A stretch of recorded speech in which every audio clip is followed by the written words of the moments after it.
Hello po sa inyong lahat mga ka-crypto. Ako po si Pinoy Crypto Trader at sa video na ito ay atin pong pag-uusapan ang tungkol sa balitang ito kay Shiba Inu. Kung saan sabi dito ay meron daw pong isang miyembro ng Shiba Inu team.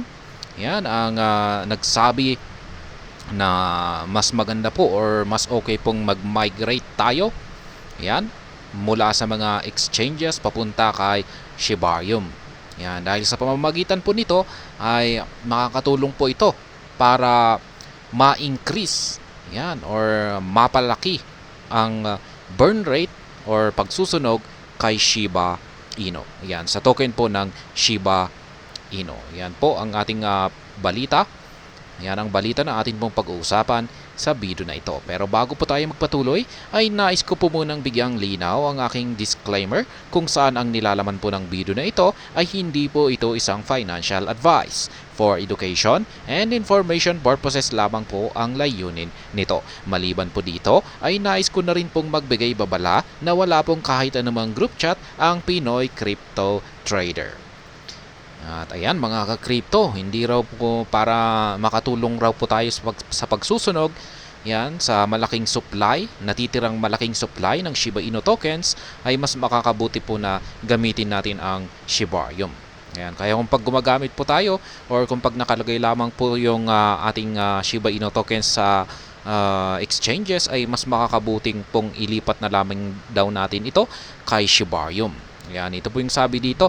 The Shiba Inu content marketing specialist Lucy has taken to X to stress the need for Shiba Inu enthusiasts to store their assets on Shibarium rather than on exchanges. Ayan, kung pag tayo po ay nag-hold or nag-i-invest kay Shiba Inu at linalagay lamang natin ito sa mga exchanges, ay sabi po ni Lucy rito.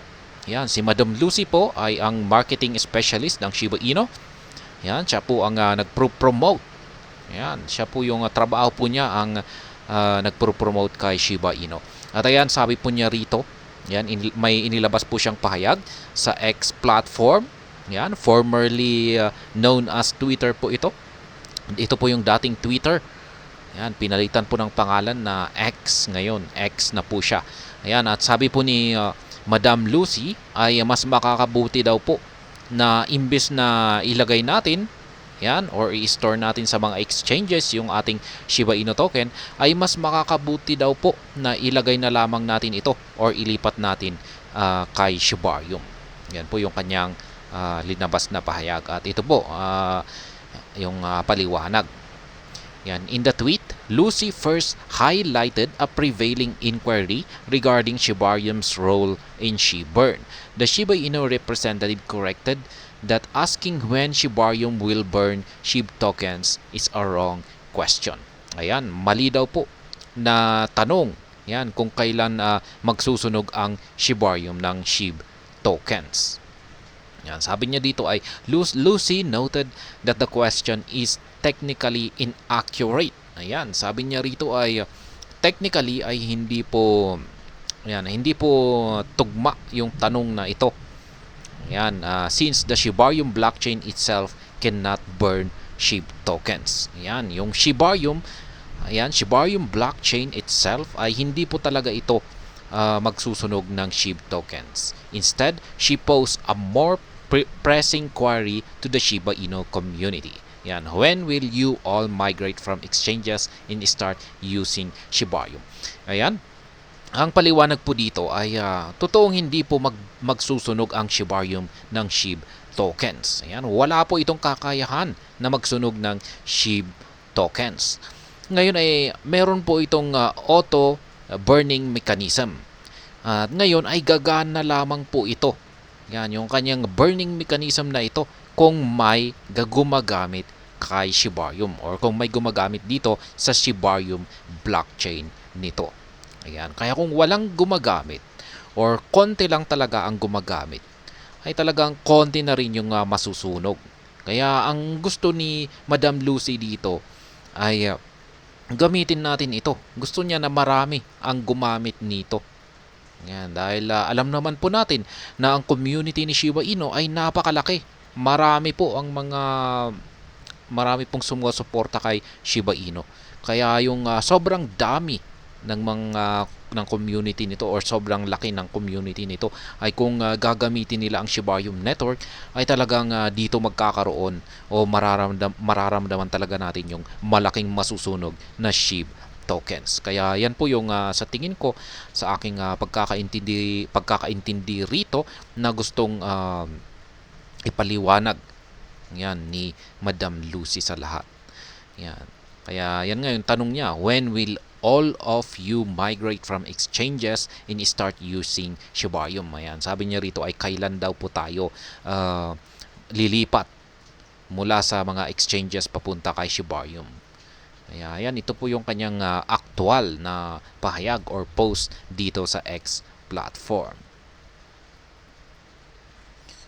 Yan, sabi naman niya dito ay dagdag niya rito ay Lucy expressed amusement at the enthusiasm surrounding token burns while many neglect to use Shiba Inu actively. Ayan, marami po ang mga talagang nagpupursige na magsunog ng mga tokens, mga Shiba Inu tokens. Ayan, ngunit parang ninineglect po nila yan, yung paggamit ng Shiba Inu. Sabi niya rito ay Lucy reminded the community how SHIB tokens burn with Shiba Inu. Yan, muli po ulit siyang nagbigay ng reminder or ipinaalala niya kung paano magsunog ang Shiba Inu ng SHIB tokens. At ayan nga, sa mga hindi nakakaalam ay magsusunog lamang ang Shiba Inu kapag may gumagamit nito. Yan, or may nagkakandak ng transactions dito. Yan, kasi sa transactions fee makukuha yung masusunog na SHIB token. Kaya kung pag walang nagtatransact, walang masusunog. Ayan. Sabi niya rito, she underlined that Shiba Inu burns are determined solely per transaction on the blockchain and not based on tweets or discussions about burn. Ayan. Ganyan po. Kanyang lininaw rito na nakabase sa per transaction yung masusunog. Yan, wala po ito sa mga tweets, mga nagaganap na discussions. Ayan, she added that she burns are collective effort by the community, not a demand for action from developers. Yan, collective effort po ito.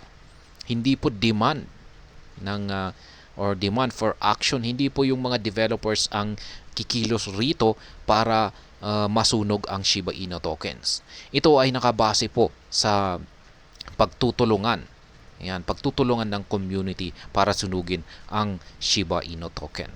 Ayan, at sa pamamagitan po nito ay pwede po nating gamitin yan ang Shiba Inu. Kaya yan po ang isang